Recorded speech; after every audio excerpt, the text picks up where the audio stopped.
Yeah. It's Big Fan Breezy with the Brooklyn Nets vlog back up in the building. Yo, listen, man. I was just on my page, and you know what I'm saying. It got a little hectic. Now, I mean, going at it with a Nets fan. I won't get into who exactly. But if he pull up, we could get into it again. Again, like I said, sometimes I have dust up with Nets fans too. And again, y'all should know I'm one of the best Nets fans. Nets fans is the best fans. What's up? Listen, the coaching staff is looking real strong. Kevin Ollie, good look, and going to be instrumental in going forward, strong with the draft from what I've seen prior. If you watch my streams, you know what I'm talking about. Now, also, we got Russell. What's his name? Burrell. Ronnie Burrell. He was a head coach. Was he the head? He was either the head coach or the GM in the G League of the Long Island Nets. Let me double check just to make sure. But I ain't gonna lie, man. I came up here on some bullshit. I kind of wanted, because they was playing with my name, so I wanted y'all to see what the shit that I be having to go through on the book, because these dudes is hilarious. You know what I'm saying? Shout out to my guy Jaffe and Barry. They was going at it, and I swear I didn't start none of this, man. They the ones that was hyping it up and making it fun. And I guess, it's the culture, it's culture. So, I'm all with it. Now, they didn't actually say it like this. This is me, being entertaining or funny or whatever. But I just want to say I love it, you guys, and it's hilarious. So Barry yesterday, he goes on a page, right? I'm gonna get to the coaches. I did a stream about that yesterday, but I'm gonna get back to that. But I just wanted to go over this page because I keep thinking about it because it's so fucking funny, bro. Like, okay, so Barry goes, Jaffe and Brandon called me a bandwagon, but Breezy was on video saying he was not loyal to a team. He was a Warriors, Bulls, Pacers, Nets, Knicks fan. LOL, right? So boom, see 47 comments, man. These guys is hilarious. I swear it's pure gold, bro. So uh so I said, oh, this is the other one, because I responded and I told him they're not gonna stop. You better do something, because Jaffe and Brandon, they was two Nets fans. They was trolling Barry because Barry is a KD fan, right? Since so KD, he went to the Suns, got washed or whatever. They only went to the second round, and then the next time we seen KD, he was surfing. So we got jokes on him forever. The whole summer is jokes on KD. We don't care, man. Fuck that. KD ain't on our team. We got hella jokes. We don't give a fuck. You know what I'm saying? Part of my language. You know what I mean? I don't get in trouble for cursing and all shit like that. No, nothing like that. But so hold on. So then I I said he says, I'm good. I'm in the kitchen right now, light work, LOL. So I said, oh, all right, I'm hyping it up at this point. So you see, I put the emoji right there. So he put the emoji like, dust off get the dust off my shoulders. This is hilarious. This is hilarious. So Jaffe like, yo, you liking his comments, he under the comments trying to fry you. I'm like, yo, it's for real though. This is what Barry exactly what he's doing. So I'm like, I know that's what's funny about it. Meanwhile, KD not in the finals, he left us for real.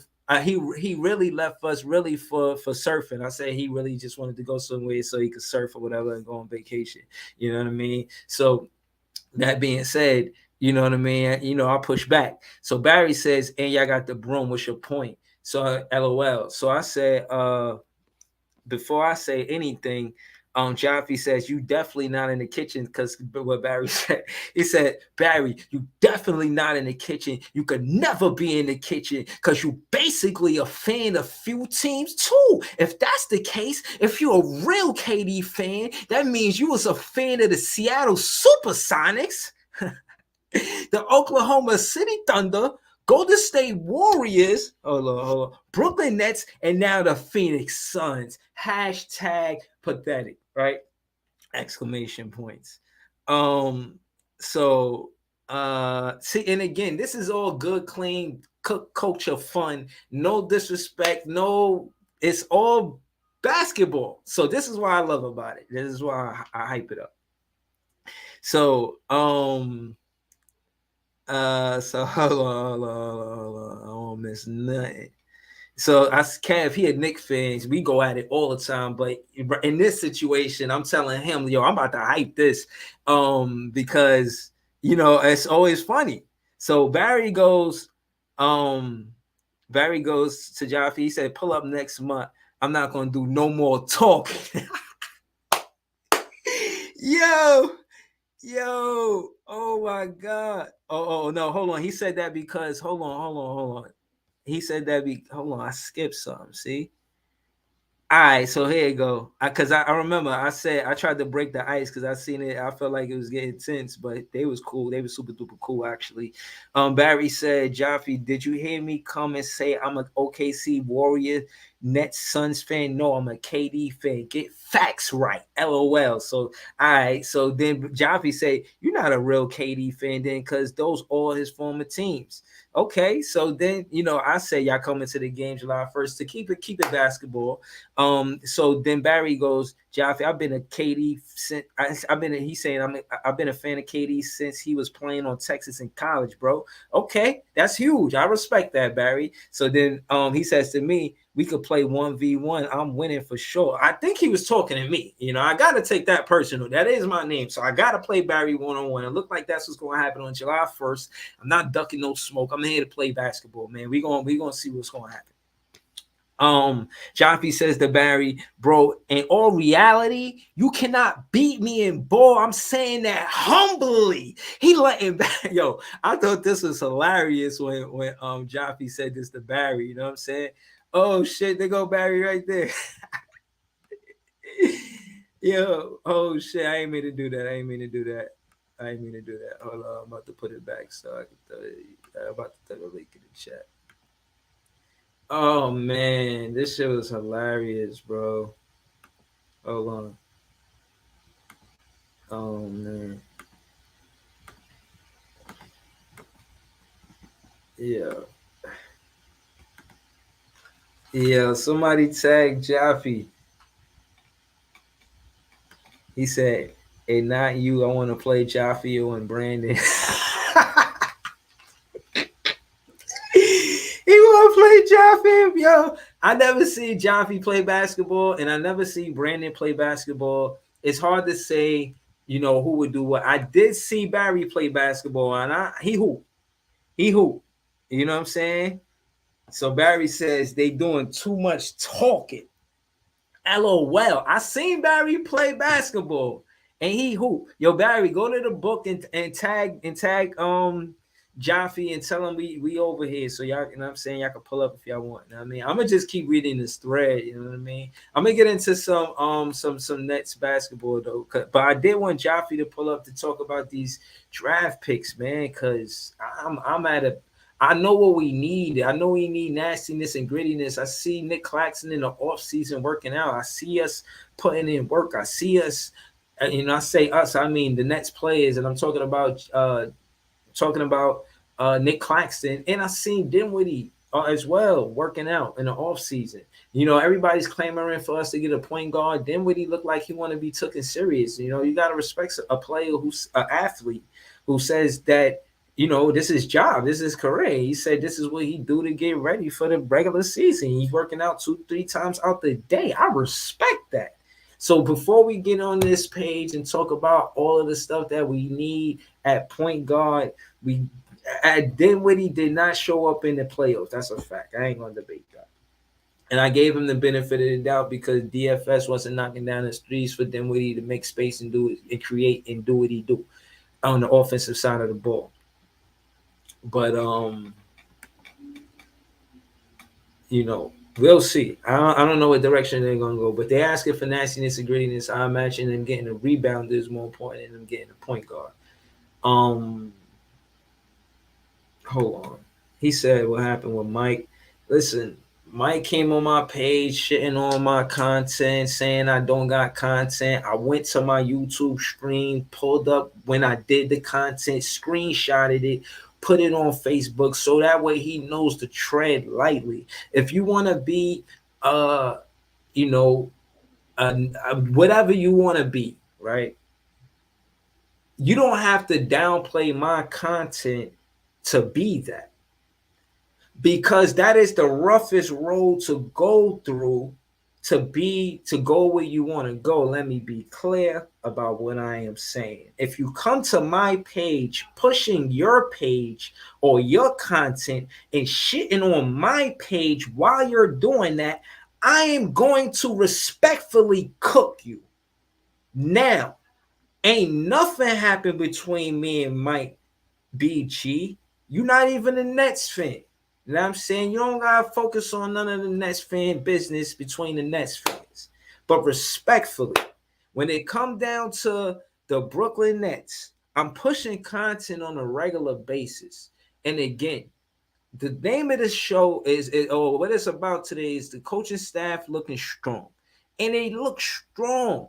Forehand, strong, based on the interview I seen them have on Voices of the Nets with the early last week that when I watched it. You understand me? Jacque Vaughn, head coach. He was player development with Caris LeVert. Did you know that? That's what assistant coaches do. They help with player development. So the assistant coaches that we added to the team, the staff, are vital to the roster. Yes, there's a coaching staff, coaching team roster. It is just as important as, now I won't say just as important as the players, but they are important like the players. Yeah? All right. That being said, there's Trevor Hendry. I don't know what he does yet. There's forehand. He helps them with their skills and that type of thing. You know, I guess ball dribbling and just, you know, professionalism and just characteristics or what it takes to be mentally strong to be a basketball player in the NBA or just a basketball player and living that as a career and athlete. He has something to do with that based on the interview that I've seen. He's well spoken, you know, seems like a calculated man.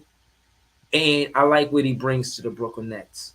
You know, I wanted to hear what he was going to say about Cam Thomas not getting no minutes to keep it all the way 100. You know, he didn't mention any of that, but I continue.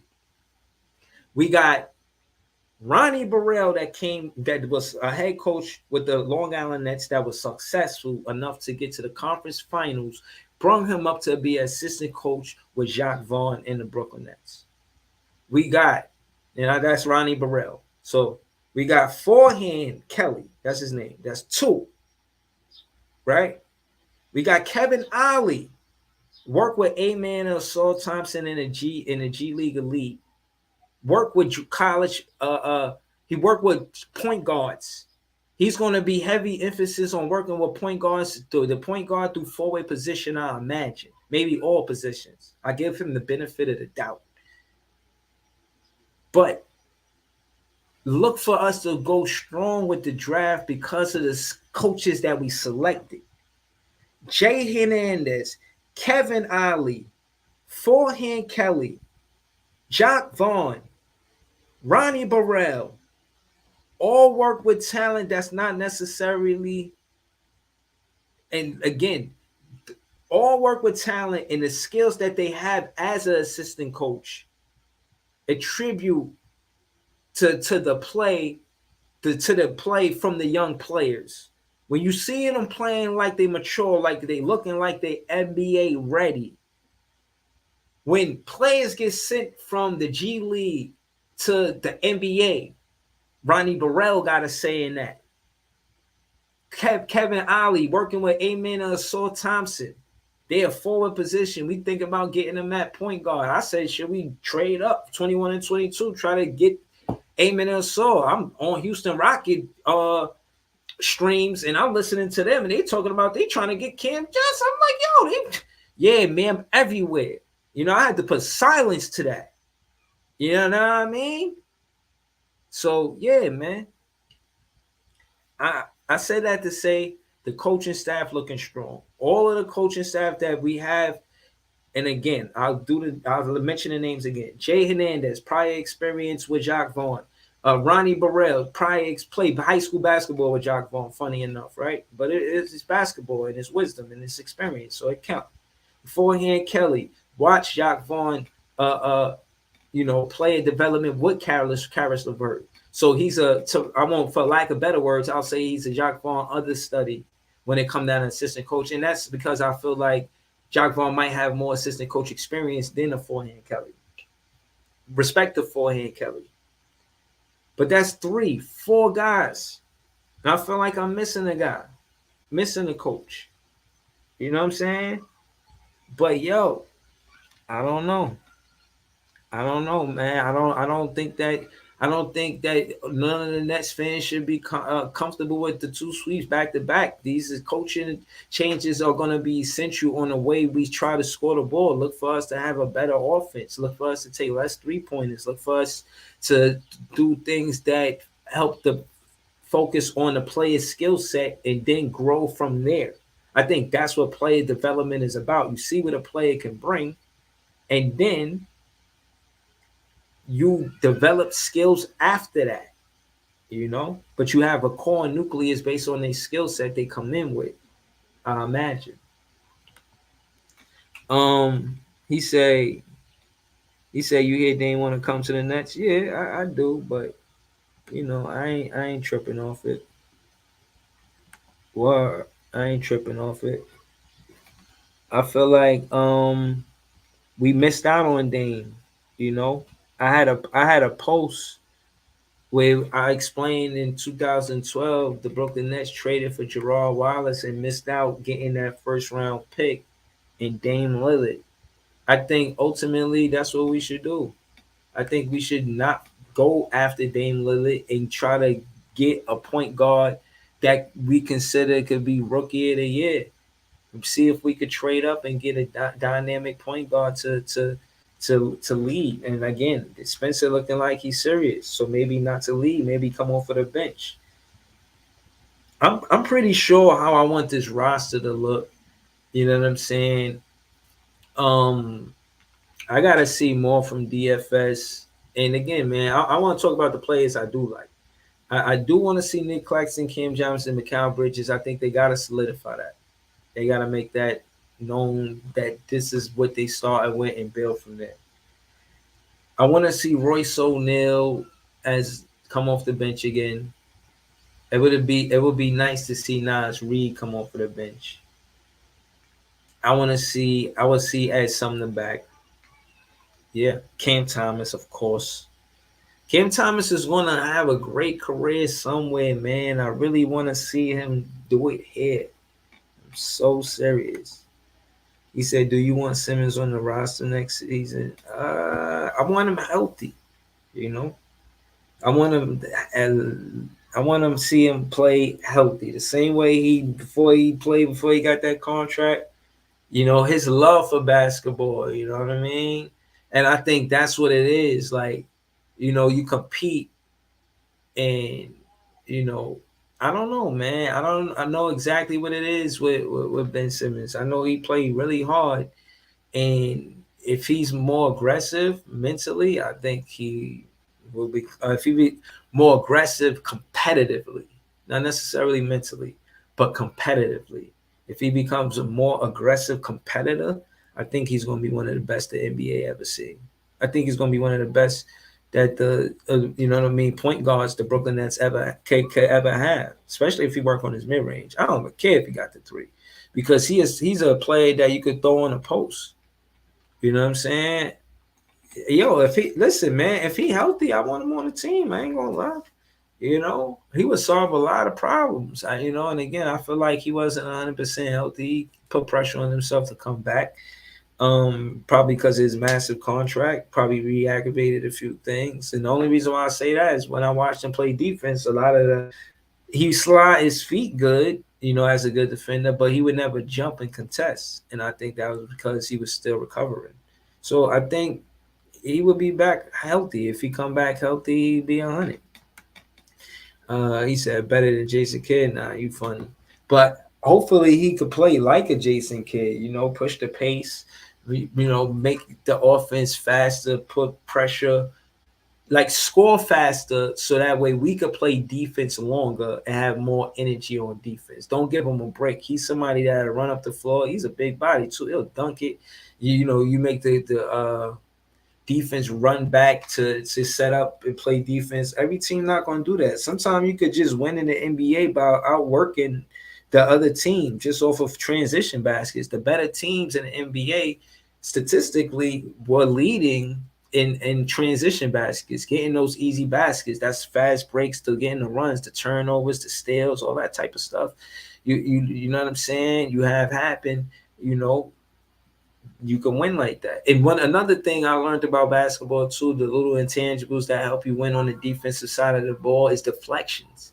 You know, when you stop the flow of the offense by deflecting it out of bounds, and then they got 14 seconds or they got 4 seconds or 3.2 seconds or some shit, because the simple fact is you know, as a defender, it takes time for the offensive player to, you know, sometimes get the ball and, you know, go around a pick. Because let's call it what it is.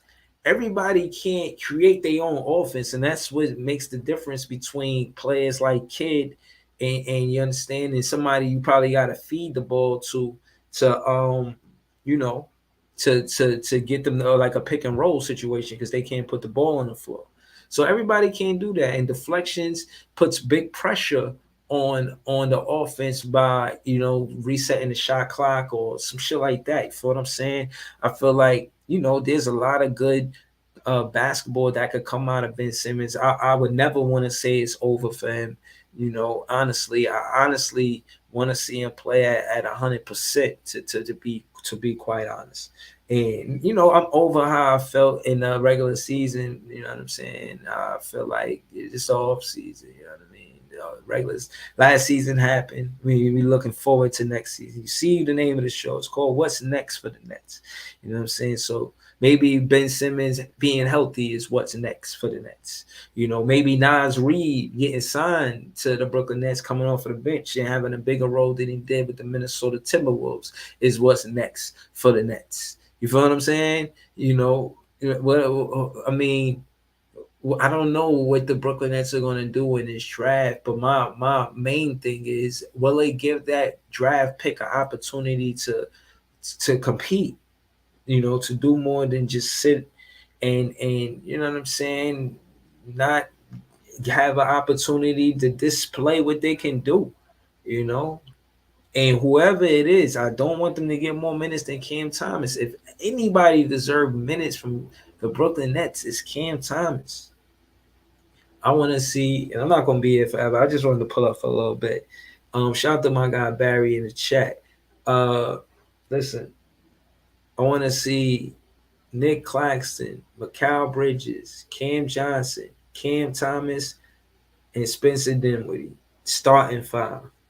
Since we didn't make no moves yet, so I'm just keeping it how it is, right?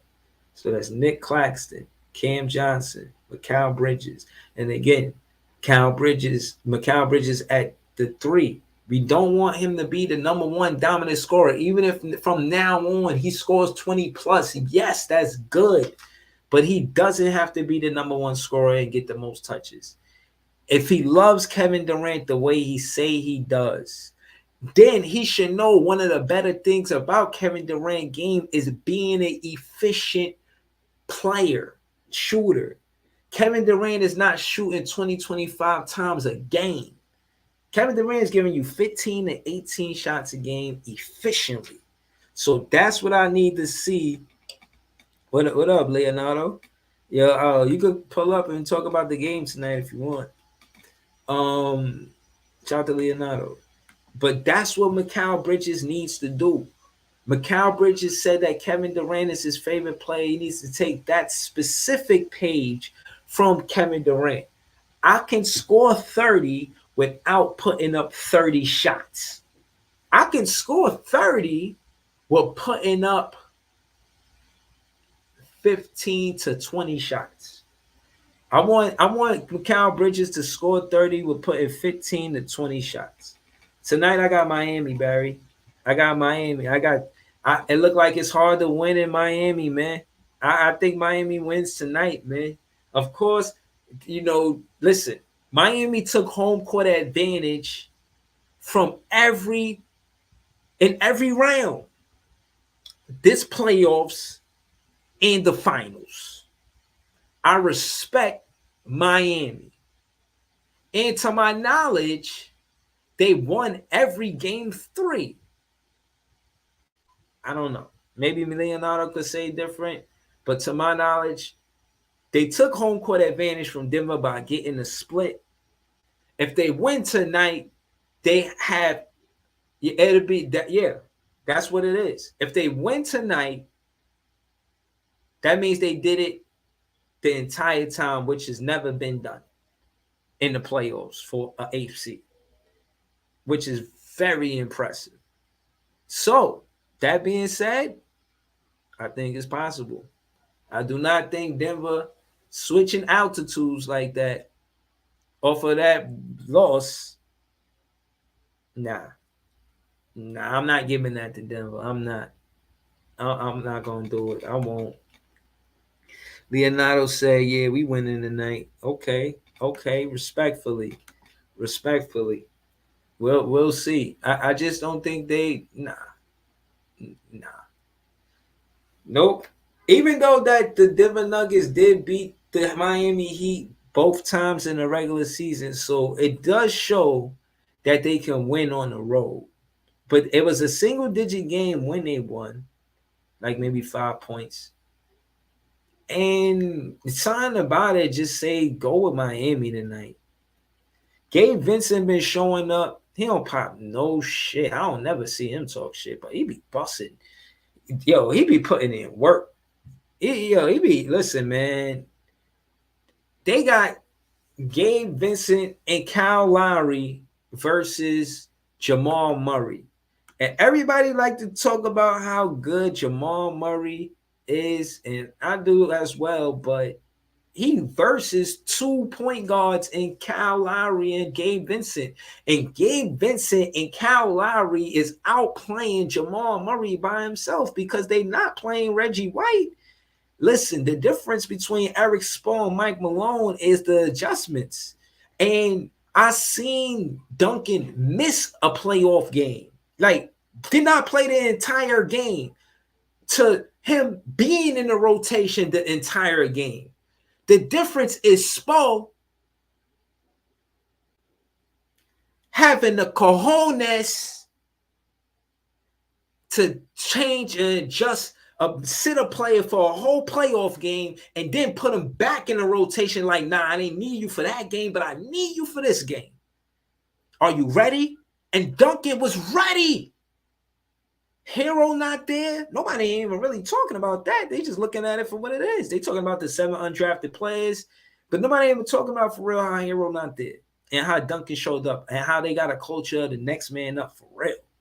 I respect what the Miami Heat do, man. I don't see them losing tonight. I ain't gonna cap. I think Denver wins game 5.